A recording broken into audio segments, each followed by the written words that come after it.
Hello. आज हम अपनी क्लास 5 शुरू करते हैं। पिछली क्लास में हमने जाना था कि कोरल ड्रा में ये स्टैंडर्ड बार और प्रॉपर्टी बार के बारे में। आज हम सीखेंगे टूल्स के बारे में कि इन टूल्स का किस तरीके से क्या प्रयोग करना है। तो ये सबसे पहले आता है हमारा पिक टूल, जिसे हम सिलेक्शन टूल भी बोलते हैं। इसका यूज़ जैसे इसको सिलेक्ट किया हमने, किसी भी ऑब्जेक्ट पर हम क्लिक कर देंगे, वो ऑब्जेक्ट सिलेक्ट हो जाएगा।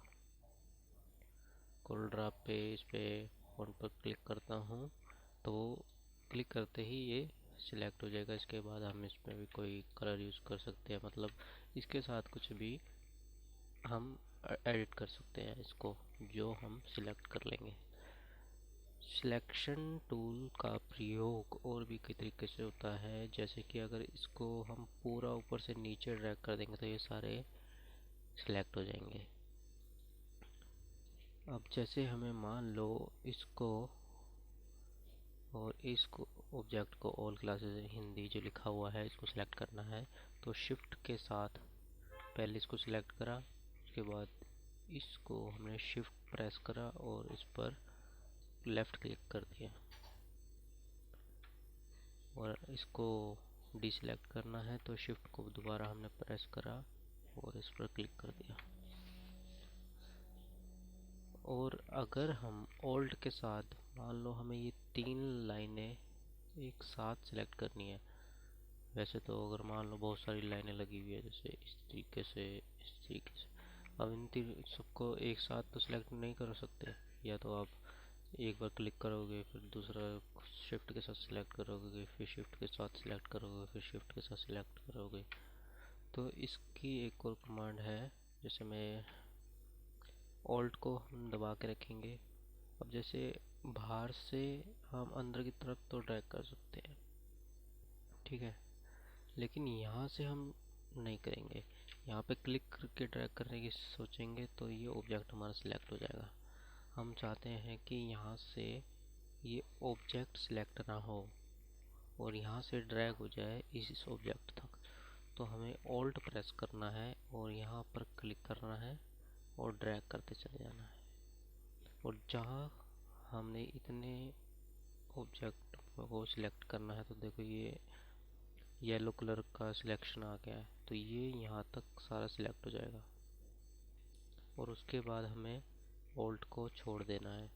पहले अगर हम क्लिक को छोड़ देंगे, देखो क्लिक छोड़ दिया तो इस सिलेक्शन में जितने भी ऑब्जेक्ट थे वो सारे सिलेक्ट हो गए। अब दोबारा करते हैं, यहाँ पर हमने ऑल्ट प्रेस करा और इसको ड्रैग करने कर लिया और यहाँ तक। अब हमें क्या छोड़ना है, ऑल्ट पहले छोड़ना है।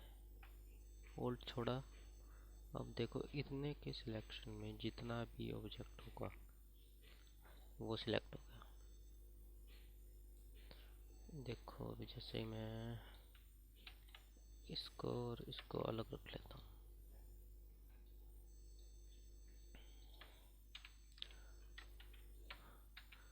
अब जैसे यहाँ से हम ऑल्ट प्रेस करा, अगर बाहर से हम सिलेक्ट करेंगे तो कोई दिक्कत नहीं, हमें यहाँ से यहाँ भी सिलेक्ट कर सकते हैं, यहाँ से यहाँ भी सिलेक्ट कर सकते हैं, क्लिक करके ड्रैग करना हमें सीधा। लेकिन अगर हमें यहाँ से क्लिक करके ड्रैग करना चाहेंगे तो नहीं होगा, क्योंकि ये ऑब्जेक्ट सिलेक्ट हो जाएगा और वो ड्रैग होएगा। फिर हम चाहते हैं कि ये ऑब्जेक्ट सिलेक्ट हो जाए, तो ऑल्ट करा हमने और यहाँ से हमने क्लिक करके ड्रैग करा। हमें पहले ऑल्ट को छोड़ना है। एक बार ऑल्ट दबा के, जैसे यहाँ पे हम शुरू करेंगे, ऑल्ट दबाया, क्लिक करा और ड्रैग करा, ऑल्ट छोड़ दो। उसके बाद हमें मान लो अब इतना सिलेक्ट करना है तो इतना ही सिलेक्ट होएगा। और अगर हम यहाँ पर ऑल्ट को प्रेस करके रखते हैं और ड्रैग कर देते हैं और अब क्लिक छोड़ देते हैं माउस की, तो ये सारे ऑब्जेक्ट सिलेक्ट हो जाएंगे। पीछे वाले ऑब्जेक्ट ब्लैक भी सिलेक्ट हो जाएगा, ये होगा सिलेक्ट। और फिर हम पीछे मान लो हमें ये सारे ऑब्जेक्ट सिलेक्ट करने हैं, ये जितने भी इस रेंज में है, इसको हम ऑल्ट दबाएंगे और ड्रैग कर देंगे और पीछे वाले को शिफ्ट के साथ डिसेलेक्ट कर देंगे और उसको हम डिलीट कर सकते हैं। इस तरीके से हम सिलेक्शन टूल का प्रयोग कर सकते हैं। या तो हम बाहर से अंदर की तरफ ड्रैग कर दें, या एक क्लिक करके हम सिलेक्ट कर सकते हैं शिफ्ट के साथ, या फिर हम बाहर से करके ड्रैग कर सकते हैं, या हमें यहाँ से करना है तो ओल्ट के साथ हम एक बार ओल्ट प्रेस करके ड्रैग करेंगे, क्लिक करके ओल्ट छोड़ देंगे। अब यहाँ तक हमें ये ऑब्जेक्ट सिलेक्ट करना है, तो यहाँ पे हमने सिलेक्ट कर लिए। और अगर हमें ये सारा पोर्शन सिलेक्ट करना है, इतना ओल्ट दबाया और क्लिक छोड़ देंगे हम, और पीछे वाले को शिफ्ट के साथ। उसके बाद अगले टूल पर हम चलते हैं, जो है फ्री हैंड पिक टूल। ये फ्री हैंड होता है, जैसे कि एक ये बना लेते हैं, आगे हम इसको कर लेते हैं।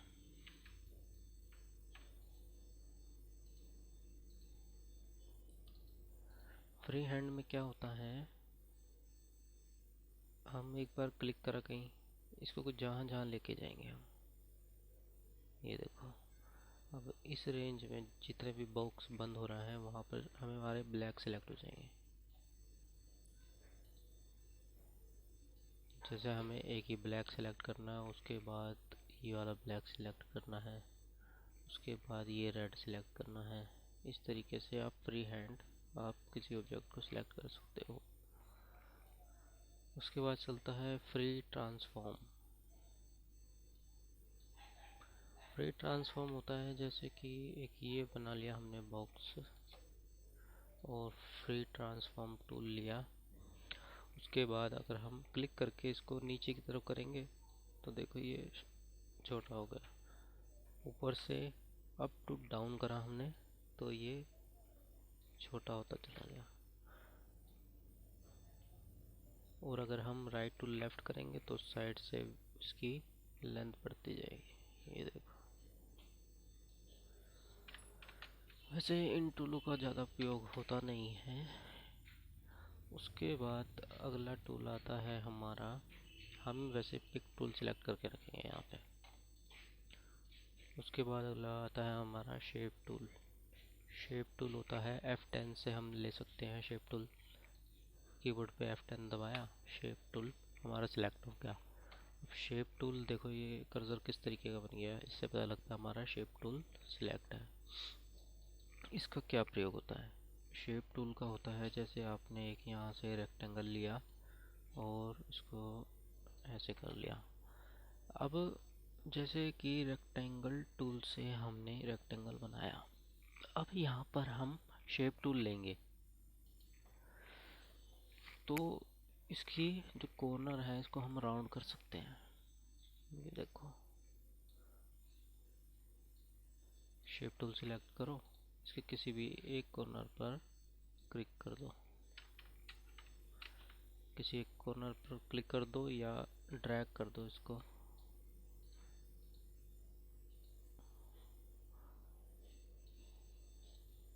एक क्लिक करके ड्रैग करना है जितना भी हमें गोलाई चाहिए। सारे सिलेक्ट होंगे। देखो ये ब्लैक ब्लैक हो गया। अब हमें मान लो ये वाला और ये वाला सिलेक्ट करना है, तो यहाँ पे हमने करा सिलेक्ट और यहाँ पर शिफ्ट के साथ सिलेक्ट करा, उसके बाद क्लिक करा और ड्रैग करा, ये हमारी एक शेप बन गई। अब हम चाहते हैं कि चारों साइड से बराबर जो है गोलाई हो, कितनी गोलाई है कितनी नहीं है। अब जो शेप टूल है, प्रॉपर्टी बार में जो है हर टूल पे हर ऑब्जेक्ट को सिलेक्ट करने पे प्रॉपर्टियाँ चेंज हो जाएगी। अब जैसे कि हमारा एक ये रेक्टेंगल बनाया हमने, अब हमें ये चाहिए 1 इंच बाय 1 इंच का रेक्टेंगल। जैसे ये रेक्टेंगल टूल लिया, बना दिया, हमें चाहिए 1 बाय 1 इंच का रेक्टेंगल। तो यहाँ से सबसे पहले तो हमें सिलेक्शन टूल लेना है, पिक टूल लेना है। कहीं भी बाहर के एरिया पे जो कुछ सिलेक्ट नहीं हो वहाँ पे क्लिक कर दो।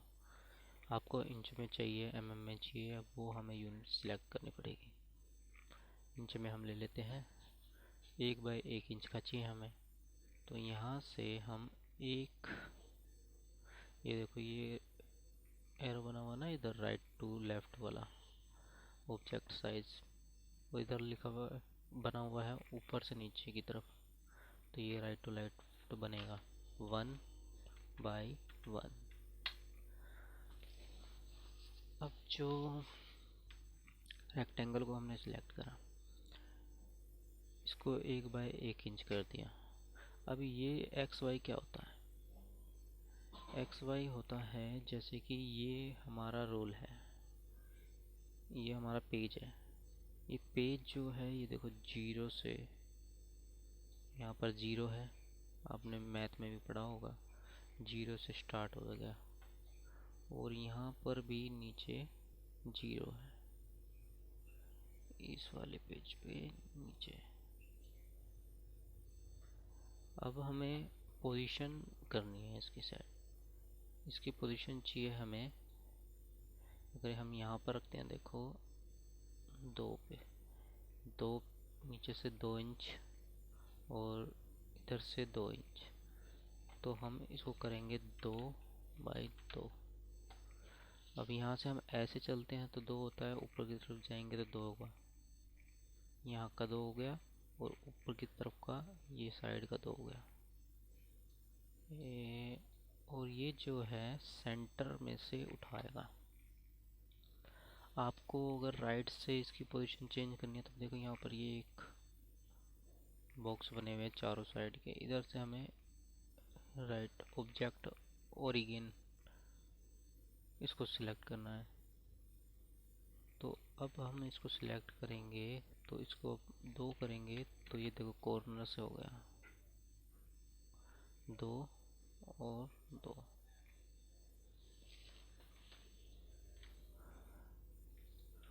वैसे तो इसको हम मैनुअली भी कहीं भी लेके जा सकते हैं ऑब्जेक्ट को। अब इसको बॉक्स हमने जो बनाया था, हम कहाँ पर थे, 1/1 इंच का बना दिया। अब हम चाहते हैं इसको साइड से अगर हम बड़ा करेंगे, पिक टूल लिया, अब ये कॉर्नर आ गया, देख कॉर्नर पे एक ये कॉर्नर बन रहा है, 3 पॉइंट ऊपर, 3 नीचे, 3 साइड में, 3 ये, और ये बीच का जो दिखा रहा है ये सेंटर शो कर रहा है। तो अगर हम यहाँ से इस पे पॉइंट पे जाते हैं, देखो ये राइट टू लेफ्ट बन गया, और क्लिक करके साइड की तरफ कर देते हैं, तो इस साइड इधर से पोजीशन सेम रहेगी, इधर से बड़ा होगा। इधर से करके लेफ़्ट की साइड करेंगे तो इधर से बड़ा होगा, ऊपर से ऊपर की साइड से करेंगे तो ऊपर से बड़ा होगा, यहाँ से करेंगे तो प्रिपोर्शनली, मतलब उसकी जो लेंथ विड्थ है दोनों सेम रहेगी, बराबर बराबर बड़ी होगी। जैसे 1/1 था, हमने ऊपर ट्रैक करा, ये देखो 1.533 1.533 बराबर है। यहाँ से हम बढ़ा सकते हैं 2। अब एक होता है प्रिपोर्शनल, देखो यहाँ पर देखो लॉक लगा हुआ है, लॉक रेडियस। अब जैसे 1/1 है, इस पे अगर लॉक कर देंगे हम, देखो लॉक बंद हो गया। अगर हम एक वैल्यू को 2 करेंगे तो दूसरे की वैल्यू प्रोपोर्शनली ऑटोमेटिकली उसकी कोई स्ट्रेचअप नहीं होगा, ये 2 हो गया। हमने इसको बीच वाला पॉइंट सेलेक्ट कर लेते हैं ताकि सेंटर से हो, बीच का सिलेक्ट है, 2 करा, ये पूरा लो हो गया।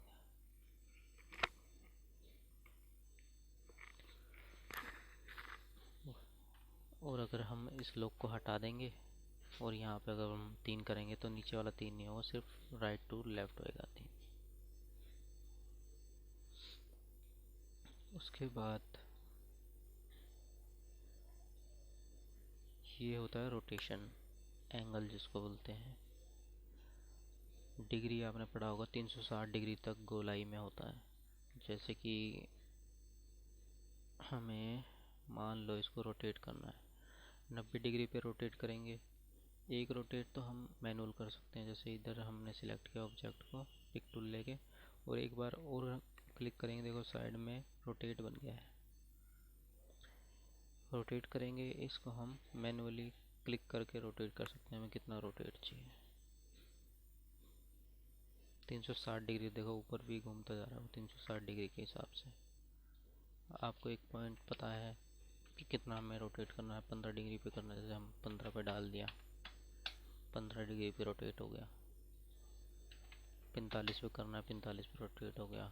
90 पे करना है, 90 पे रोटेट हो गया। 180 पे रोटेट हो गया।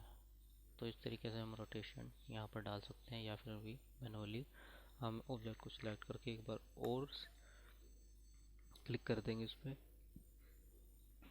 तो ये हमारी रोटेशन ऑप्शन आ जाएगी। यहाँ से हम कर सकते हैं, या फिर हम कंट्रोल के साथ करेंगे, कंट्रोल दबाएंगे और फिर हम रोटेट करना चाहेंगे तो ये कुछ 15 डिग्री के हिसाब से रोटेट होता चला जाएगा।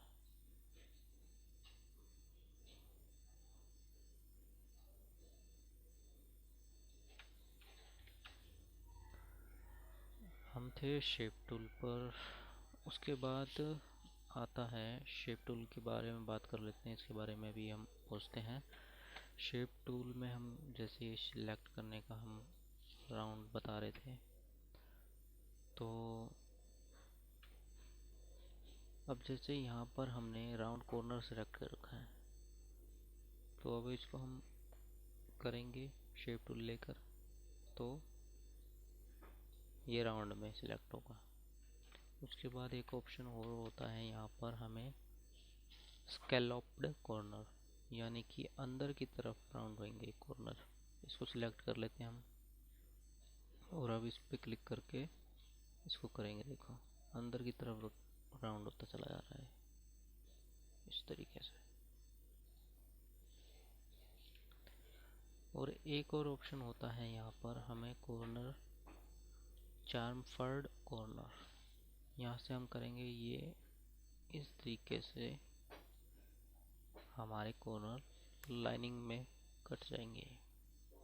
राउंड कर सकते हैं हम, स्कॉल्प्ड कॉर्नर कर सकते हैं और चार्मफर्ड कॉर्नर कर सकते हैं। हम इसको राउंड पे सिलेक्ट कर लेते हैं। अब ये जो वैल्यू है 4 कॉर्नर रेशियो, ये कॉर्नर की वैल्यू दिखा रहा है। ये वाला कॉर्नर ऊपर वाला, ये उसके नीचे का कॉर्नर टॉप वाला, बॉटम वाला, ये राइट टॉप कॉर्नर, ये राइट डाउन कॉर्नर नीचे वाला। अगर हमें मान लो किसी एक कॉर्नर की वैल्यू को करना है तो लॉक हमें यहाँ से हटाना पड़ेगा। लॉक हटा देंगे, इसको हमें करना है 0.5 राउंड करना, इसको हम राउंड सेलेक्ट कर लेते हैं, राउंड हो गया। और नीचे वाला 0.5 करना है, 0.5 हो। अब देखो लॉक करेंगे हम, मान लो हमें एक इंच पर करना है राउंड, 1 इंच राउंड, तो हम एक दबाएंगे तो चारों के चारों हो जाएंगे हमारे 1 इंच पर राउंड। जैसे अब हमने करा, लॉक लगा रखा है, एक पे राउंड करना है तो चारों के चारों एक पे राउंड हो गए। तो इस तरीके से जैसे साइज पर होता है, लॉक लगा के हम कर सकते हैं अपनी वैल्यू डाल के राउंड। तो यहाँ पे भी हम वैल्यू डालकर अपनी राउंड कर सकते हैं। इसको mm में अगर हमें राउंड करना है, इंच में नहीं करना, जैसे mm करा, शेप टूल लिया, हमें चाहिए 0.5 mm का राउंड चाहिए चारों साइड से।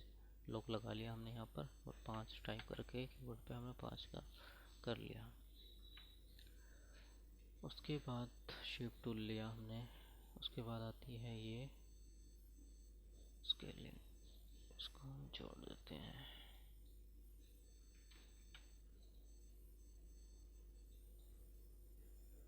ये आता है हमारा आउटलाइन, रेक्टेंगल जो हमने बना रखा है इसकी आउटलाइन हमें कितनी चाहिए।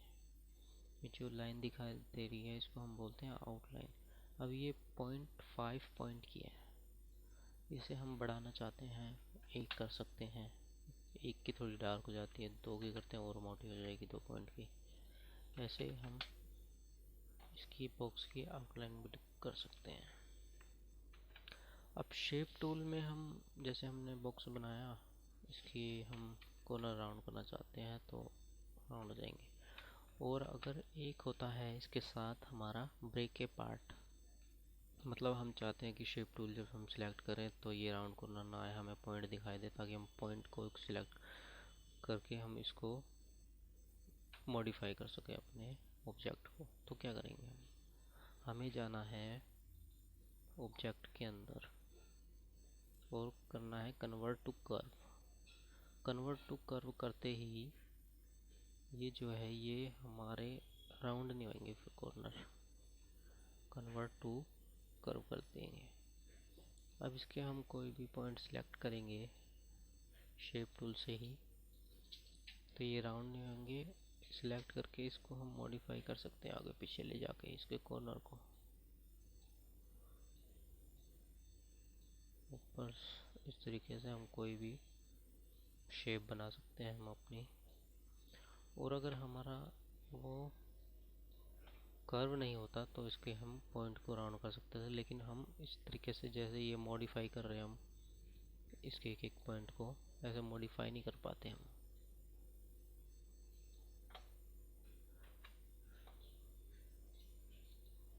क्लियर है यहाँ तक?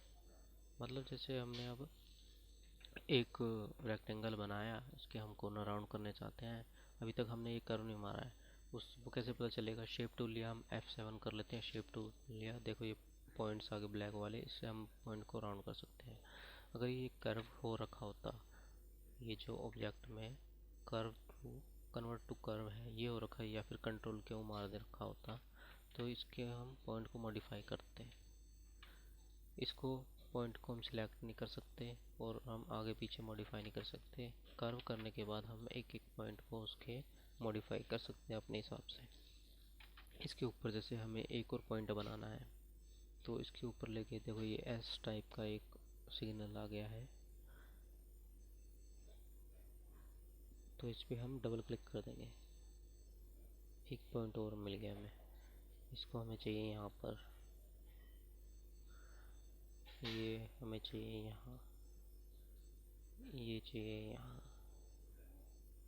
एक पॉइंट हमें यहाँ चाहिए।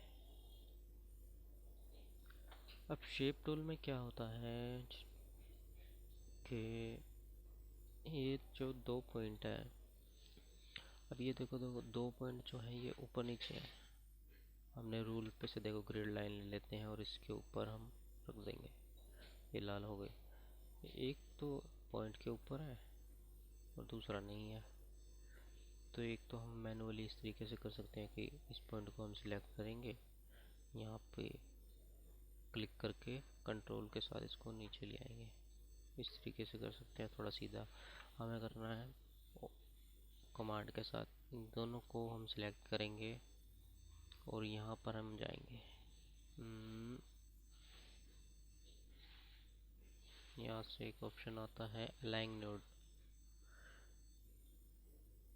ये जो हमारे पॉइंट्स होते हैं इनको हम बोलते हैं नोड्स। इन दोनों नोड्स को हमें अलाइनमेंट करनी है, तो हम इस पर क्लिक करेंगे अलाइन नोड्स पर। अभी देखो ये हमें करनी है हॉरिजॉन्टली अलाइन, इसमें से हॉरिजॉन्टली हटा देते हैं, हॉरिजॉन्टली करेंगे हम तो ये हॉरिजॉन्टली अलाइन हो गए। अब जैसे ये वाला और ये वाला पॉइंट है, नोड्स हैं, दोनों नोड्स को हम सिलेक्ट करेंगे।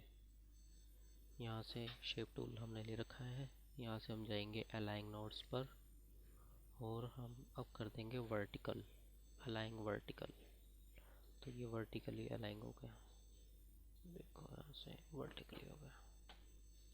इन दोनों को हमें अलाइनमेंट लेनी है, यहाँ से हम क्लिक करा वर्टिकली, वर्टिकली अलाइन हो गया यहाँ से। अब हमें एक और होता है, जैसे कि मान लो इन दोनों नोड्स के बीच में, दोनों पॉइंट्स के बीच में या फिर इन दोनों नोड्स के बीच में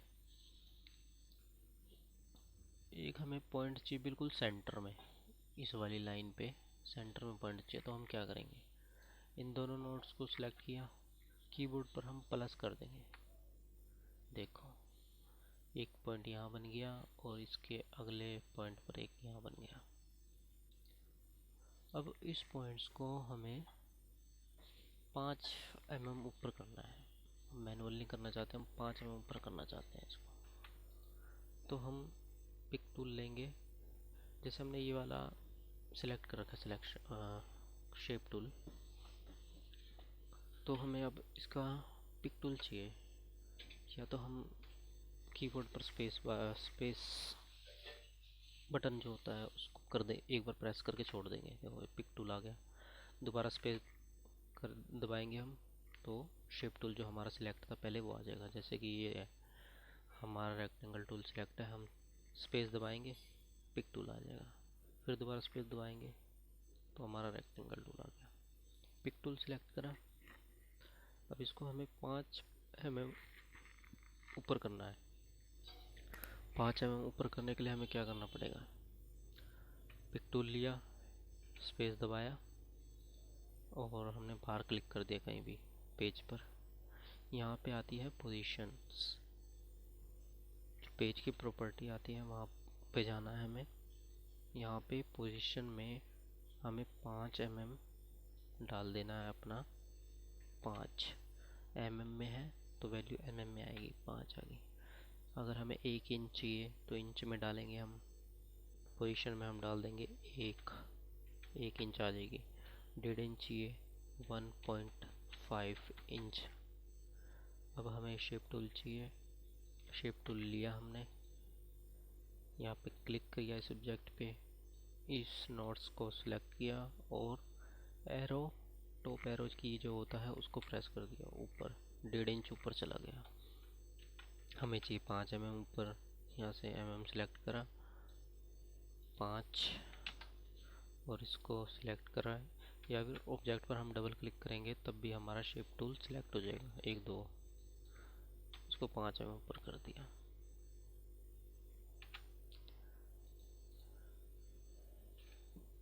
शेप टूल। अब शेप टूल में एक चीज़ और होती है, जैसे ये हमारा रेक्टेंगल है या कोई भी ऑब्जेक्ट है, इस पॉइंट्स, अब जैसे ये चारों साइड से बंद है, इसमें हम कोई भी कलर फिल कर सकते हैं, है ना, कोई भी कलर फिल किया जा सकता है इसके अंदर।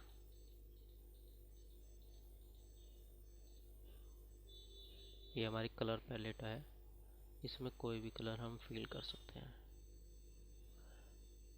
अब हमें क्या करना है, जैसे हम इसमें अभी वाइट ही कर लेते हैं कलर।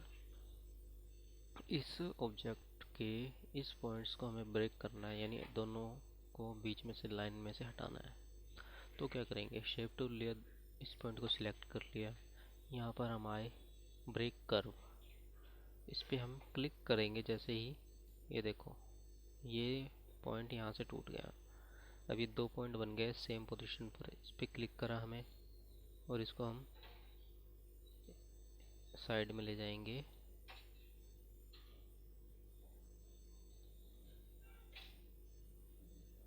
एक को लेके साइड में ले गए, क्लिक करके देखो ये दोनों टूट गए। अब ये टूटने के बाद जब तक ये बंद नहीं होगा इसके अंदर कोई कलर फिल नहीं हो सकता। यहाँ पे दिखा तो रहा है कि फिल कलर में कि ये वाला कलर फिल है, लेकिन जब तक ये बंद नहीं होगा इसके अंदर ये कलर फिल नहीं होगा। आउटलाइन का कलर हम कर सकते हैं राइट क्लिक से। आउटलाइन पे हमें कलर देना है तो हम राइट क्लिक प्रेस करेंगे, जैसे कि ये रेड आउटलाइन करनी है तो रेड कलर कर दिया। अब जैसे इसके बारे में मैं अभी बताता हूँ कि आउटलाइन और फिल कलर क्या है, 2 अलग अलग चीज़ें हैं। इसमें हमें जब तक ये दोनों जॉइंट बाकी साइड से बंद है सारे, यहाँ से हमने इसको ब्रेक कर दिया, तो इस वाले को इस वाले पे अगर इसको हम उठा करके क्लिक करके इस पॉइंट पर ले जाएंगे तो ये ऑटोमेटिकली जॉइंट हो जाएगा। ठीक है, और इसमें देखो फिल कलर था ऑरेंज, तो ऑरेंज कलर हमारा फिल हो गया। तो ये था हमारा शेप टूल। अब जो हम बात कर रहे थे कि फिल कलर और आउटलाइन कलर क्या होता है। आउटलाइन होती है जैसे एक लाइन ले ली हमने, फ्री हैंड में ले लेते हैं हम, एक लाइन बना दी।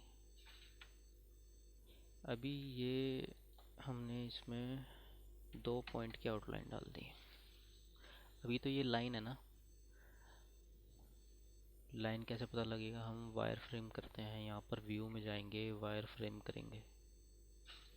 देखो सिंपल एक लाइन दिखा रहा है, हमने लाइन बनाई है, लाइन दिखा रहा है। 67 mm की लेंथ है इसकी, और देखो लाइन की कोई लंबाई नहीं दिखा रहा। और यहाँ से इसको बड़ा भी करेंगे तो इसकी कोई लंबाई पे कोई असर नहीं पड़ेगा, क्योंकि ये एक लाइन है, कोई ऑब्जेक्ट नहीं है। जैसे ये एक हमने रेक्टेंगल बनाया छोटे साइज का, देखो ये है लाइन और ये है रेक्टेंगल। जो एक बॉक्स टाइप में बना हुआ है वो है रेक्टेंगल ऑब्जेक्ट हमारा, और ये जो हमने एक लाइन बनाई थी वो सिर्फ लाइन ही है। इसको बड़ा करना चाहेंगे राइट टू लेफ्ट, ये बड़ा नहीं होगा। और ऑब्जेक्ट को हम खींचकर बड़ा करेंगे, देखो ये बॉक्स का, इसको वायर फ्रेम को हम हटा देते हैं और अनहेंस्ड कर देते हैं। इधर से हमारे सारे ऑब्जेक्ट दिखेंगे उसमें। लाइन को हम मोटा करना है तो हमें आउटलाइन विड्थ पर ही लाइन को हम सिलेक्ट करेंगे, ये आउटलाइन हमारी आ जाएगी। इसको सिलेक्ट करके 4 दबाएंगे तो ये मोटा होता चला जाएगा। अब ये ऑब्जेक्ट है हमारा रेक्टेंगल जो है, इसके अंदर फील कलर करना हमें। एक तो लाइन हो गई, लाइन के अंदर का कोई ऑब्जेक्ट तो है नहीं कि ऑब्जेक्ट के अंदर है, इसकी सिर्फ आउटलाइन है, एक लाइन ही है। इसका ही कलर हम फील कर सकते हैं, इस आउटलाइन का कलर ही डाल सकते हैं। तो आउटलाइन का कलर डालने के लिए हम माउस से राइट क्लिक प्रेस करेंगे, राइट क्लिक दबा दिया, ये ऑरेंज कलर हो गया। कोई दूसरा कलर चाहिए, कलर पे गए, राइट क्लिक दबा दिया। अब इसके अंदर हम देखो ये आउटलाइन यहाँ पे दिखाई दे रहा है कि ये वाला परसेंटेज है हमारी डली हुई कलर की, और 4 पॉइंट में हमारा लाइन है। इसको कम ज़्यादा करना है, 6 का करना है तो कम हो सकती है, लेकिन इसके बीच में कलर फिल नहीं हो सकता क्योंकि एक लाइन है। और ये ऑब्जेक्ट है रेक्टेंगल, इसमें हमें कलर फिल करा रेड कलर। अब देखो ऑब्जेक्ट की एक अपनी आउटलाइन भी होती है और अंदर का पोर्शन जो हमें कलर से फील कर सकते हैं वो भी है। इसकी आउटलाइन हमें बढ़ानी है तो यहाँ पे रेक्टेंगल को सिलेक्ट करा, आउटलाइन विड्थ आ गई, 5 कर दिया।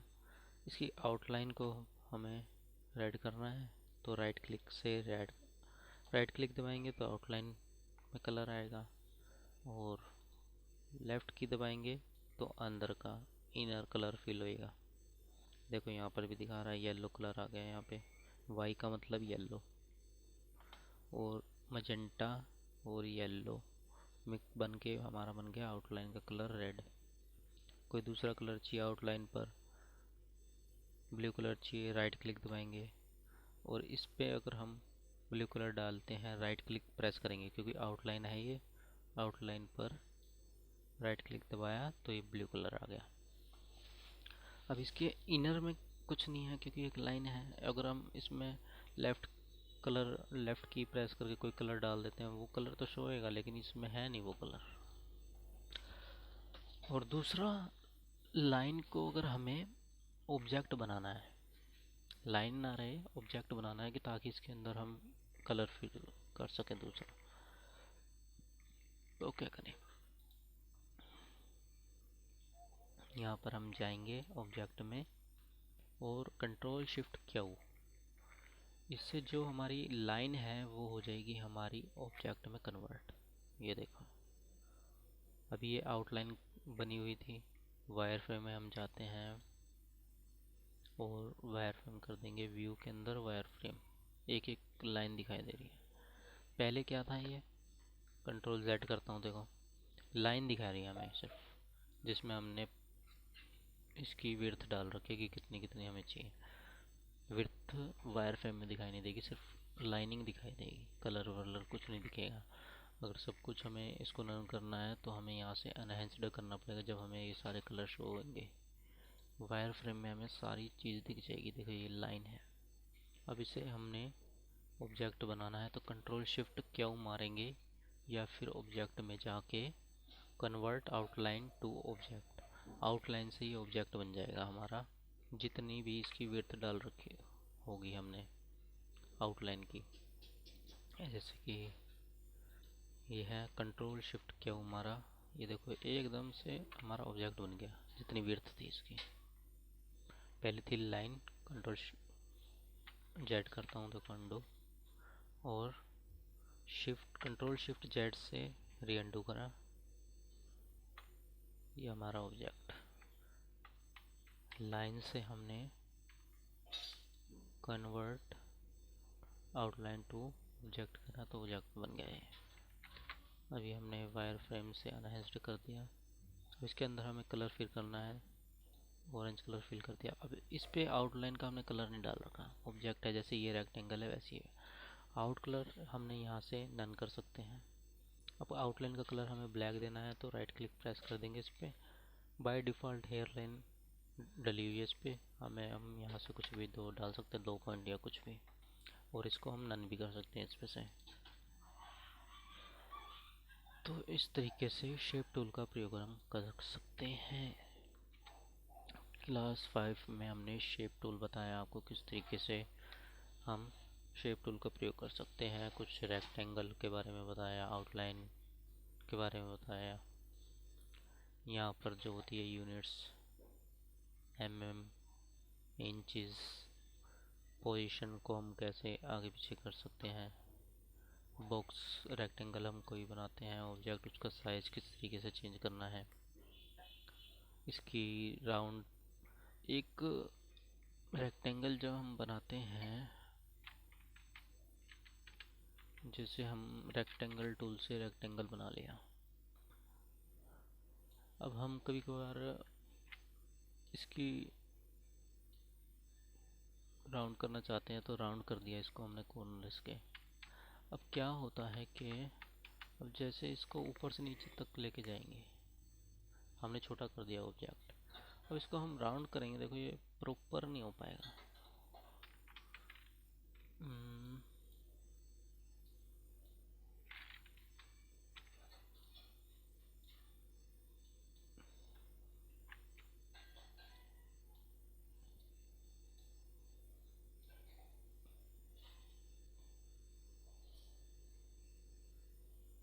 चलो फाइल में आगे जैसे किसी फाइल में गड़बड़ आएगी तब पता लगेगा। तो इस तरीके से हम शेप टूल का प्रयोग कर सकते हैं।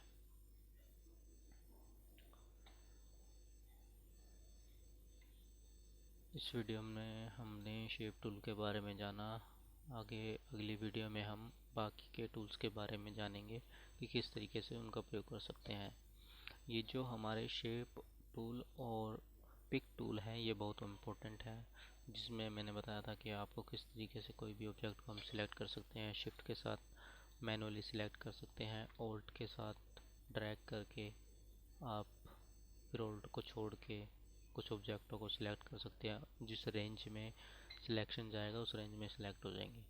मान लो ये रेड और ऑल्ट के साथ हमने ड्रैग करा, दोनों को एक साथ सिलेक्ट हो जाएंगे। तो इन टूलों का प्रयोग तो आप करो बहुत अच्छे से, जो बहुत ही इम्पोर्टेंट है। तो अगली वीडियो में हम मिलेंगे क्लास 6 में। अगर आपको मेरी वीडियो पसंद आ रही हो तो आप मेरी वीडियो को लाइक कर सकते हैं, कमेंट कर सकते हैं, और कमेंट करके बता सकते हैं या अपने डाउट्स को पूछ सकते हैं कि कौन से में आपको दिक्कत आ रही है, क्या दिक्कत आ रही है। तो उसके बारे में मैं आपको कमेंट करके बता दूंगा कि कैसे क्या होगा। तो मिलेंगे अगली वीडियो में। लेकिन एक और है मेरी वीडियो में कि आप कोई भी स्टेप मिस मत कीजिएगा, क्योंकि जैसे मान लो जैसे मैं कोई कमांड्स बता रहा हूँ, आपने मेरी एक क्लास 5 की वीडियो को छोड़ दिया और 6 पे चले गए, जो 5 में मैंने कमांड्स बताई हैं, जैसे कंट्रोल शिफ्ट क्या बताया अभी आपको कि लाइन को ऑब्जेक्ट में कैसे कन्वर्ट करना है, कंट्रोल शिफ्ट क्या मारा, क्योंकि अगली वीडियो में जब आगे जाके हम इसी कमांड्स को मारेंगे तो आपको वो चीज़ पता नहीं होगी कि मैंने क्या कराया था। फिर आपके डाउट्स वहाँ पे ज़्यादा हो जाएंगे कि आपने ये कन्वर्ट कैसे करा, इसको लाइन को ऑब्जेक्ट में कन्वर्ट क्या कमांड करी है। जैसे हमने इसको बताया था कि ऑब्जेक्ट में जाके इसको कंट्रोल शिफ्ट क्यों कर दिया था यहाँ से। तो इस तरीके से कोई स्टेप आप मिस मत कीजिएगा, स्टेप बाय स्टेप आप मेरी सारी वीडियो को फॉलो कीजिए एक एक करके। और अगली वीडियो में हम जाएंगे और आगे के टूलों के बारे में देखेंगे।